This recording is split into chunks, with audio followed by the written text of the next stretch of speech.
So the Philip DeFranco Movie Club is reviewing Pulp Fiction, so I thought this would be a good chance to talk about another one of my favorite directors, Quentin Tarantino. Now, I have a confession to make. Until about a year ago, I hadn't seen any of Tarantino's films, and when I told a film buff friend of mine about this, he basically kidnapped me for an entire weekend and had me watch pretty much Tarantino's entire body of work. Starting with Reservoir Dogs, then moving on to Pulp Fiction, Kill Bill, Inglorious Basterds, From Dusk Till Dawn. It was a pretty great weekend, and honestly, I think that this is the way that everyone should be introduced to Quentin Tarantino all at once. If you've never seen a Tarantino film before, it's like nothing you've ever seen. Most directors can be classified as either generally optimistic or generally pessimistic. Tarantino is neither. He is cinema's greatest connoisseur and strongest proponent of a world of badassery. In my opinion, Pulp Fiction is his masterwork. It ties in with several of his other movies and most fully realizes the slightly campy but also very dark world of LA crime that the name Tarantino is most closely associated with. There are so many ways to analyze this movie, and I'll get to those. But I want to start by talking about just what the movie is. Pulp Fiction is 3 big stories and one smaller story that works as kind of a prologue and an epilogue to the movie while simultaneously tying up the 3rd story. To further complicate things, these stories happen out of order and feature the same characters occupying different roles in each of the stories. For example, Vincent Vega, John Travolta's character, plays the protagonist of the 1st story, the annoying sidekick of the 3rd story, and a villain who is casually Boba Fetted in the 2nd story. There are many people who say that Pulp Fiction is a postmodern film, saying that Tarantino is a man with a disdain for meta-narratives, which is one of the hallmarks of postmodernism, apparently. There are other people who see only the violence and hear the naughty language and sort of discount the movie after the first 10 minutes of, frankly, meandering and banal dialogue. But to both the postmodernists and the more conservative moviegoers, I would hazard that Pulp Fiction is actually a beautifully crafted triptych on a theme: redemption. All 3 of the plots in this movie end on a similar note. The respective protagonist escapes death or worse, and this feeling of escape is accompanied by a sense of accomplishment.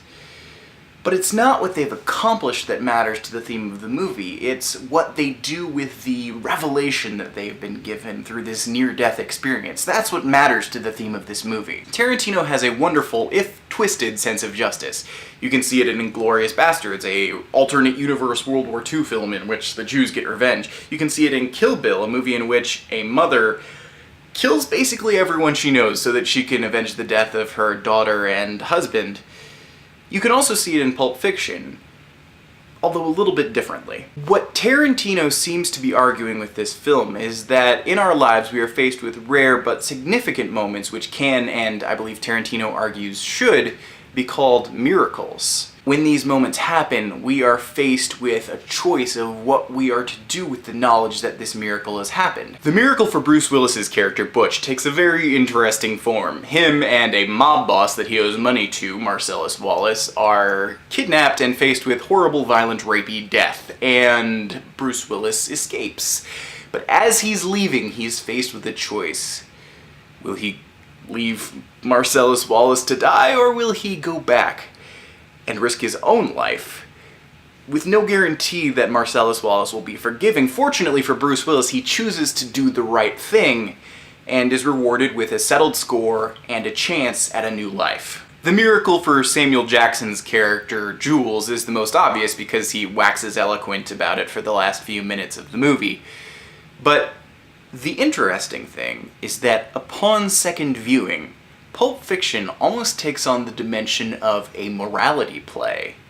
While Jules and Butch get the idea that the universe is sending to them that they should do the right thing or get out of the life, Vincent Vega doesn't get it. He even gets 2 chances, 2 miracles. First, when he's shot at point-blank range, but the firer of the gun misses. And second, when Marcellus Wallace's wife overdoses on his drugs, but lives. the author punishes Vincent by killing him in a frankly humiliating way. He is shot with his own gun while he's coming out of the bathroom. So, as corny as it sounds, I believe the point of Pulp Fiction is this. When God, or the universe if you prefer, gives you a second chance, don't ignore it.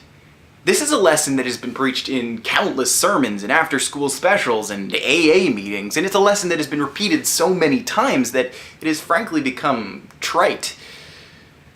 But in the hands of Tarantino, this corny message has become one of the most popular and best reviewed and best loved movies of our generation. A modern classic. Pulp Fiction. Thanks for watching. If you'd like to see more videos about some of my other favorite directors, you can click the links at the end of this video or in the description down below. Thank you for watching, have a beautiful day, and don't forget to be awesome.